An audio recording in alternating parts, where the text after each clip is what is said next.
জীবন হেরে যায় মৃত্যুর কাছে, সুখ হেরে যায় দুঃখের কাছে, ভালোবাসা হেরে যায় অভিনয়ের কাছে, আর বন্ধুত্ব হেরে যায় অহংকারের কাছে।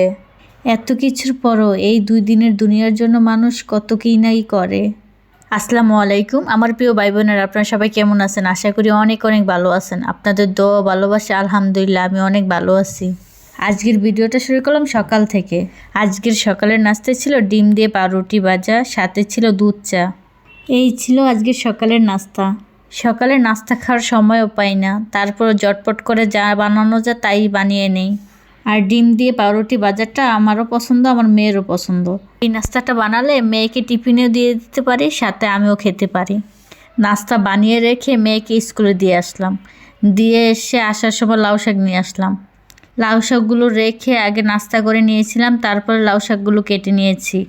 আজকে লাউ পাতা দিয়ে চেপা শুটকির বড়া বানাবো, যেটাকে বলা হয় চেপার ফুলি। আরও রান্না করব লাউ শাক ভাজি। আমি শুটকির ভর্তাটা আগে বানিয়ে নিয়েছি, এখন পাতার ভিতরে দিয়ে মুড়িয়ে নিচ্ছি। আগে আমি 2 পাশের থেকে ভাঁজ করেছি, তারপরে আমি নিচ দিয়ে ভাঁজ করে নিলাম। এই তো আমার সবকটাই বানানো শেষ, এখন আমি আস্তে আস্তে করে ভেজে নেব। এই তো আমি আগে তেলটা গরম করে নিয়েছি, তারপরে একে একে সবকটা দিয়ে দিলাম। লাউ পাতা দিয়ে কিন্তু এরকম করে ছোট মাছও ভিতরে দিয়ে বানানো যায়, আবার ইলিশ মাছ দিয়েও লাউ পাতার ভিতরে দিয়ে এরকম করে বানানো যায়। শুধু লাউ পাতা না, এই জায়গায় যদি মিষ্টি কুমড়া পাতা বা চাল কুমড়া পাতা থাকতো ওগুলো ব্যবহার করা যেত, আবার কচু পাতাও দেওয়া যায়। এক কথায় হাতের নাগালে যে পাতাটা থাকবে ওই পাতাটাই ব্যবহার করা যাবে, যেটা খাওয়া যায়।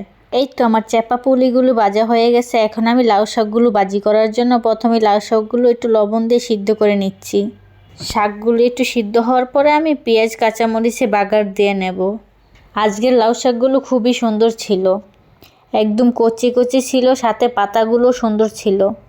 আর এক কাঠি লাউ শাক অনেকগুলো হয়েছিল। এই তো আমার লাউ শাকটা বাগার দিয়ে দিলাম, এখন সুন্দর করে নেড়ে চেড়ে নামিয়ে নেব।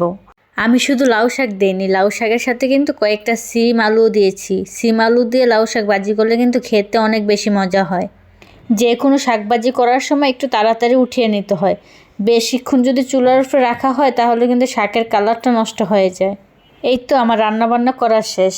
রান্নাবান্না করে রেখে আমি আবার মেয়েকে স্কুল থেকে আনতে গিয়েছিলাম। মেয়েকে স্কুল থেকে এনে মেয়েকে গোসল করিয়ে দিলাম, সাথে আমিও গোসল করলাম। ঘরের অন্য কাজগুলো করে নিলাম, তারপরে দুপুরের খাবারটা খেতে বসেছি। গরম গরম ভাতের সাথে এই চেপার ফুলিটা খেতে কী যে মজা! যারা যারা খেয়েছে তারাই বুঝবে এর স্বাদ। আর যাদের যাদের খাওয়া হয়নি তারা একবার হলো বানিয়ে খেয়ে দেখবেন কেমন লাগে।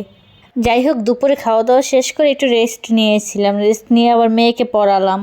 মেয়েকে পড়িয়ে নিচে গিয়েছিলাম, নিচে গিয়ে সন্ধ্যার নাস্তা নিয়ে আসলাম। এখন আমি সন্ধ্যার নাস্তা খেয়ে নেব। খেতে খেতে আমার ভিডিওটা শেষ পর্যায়ে চলে আসলো। এখন আমি সবার থেকে বিদায় নিয়ে নেব। আল্লাহ হাফেজ, আসসালামু আলাইকুম।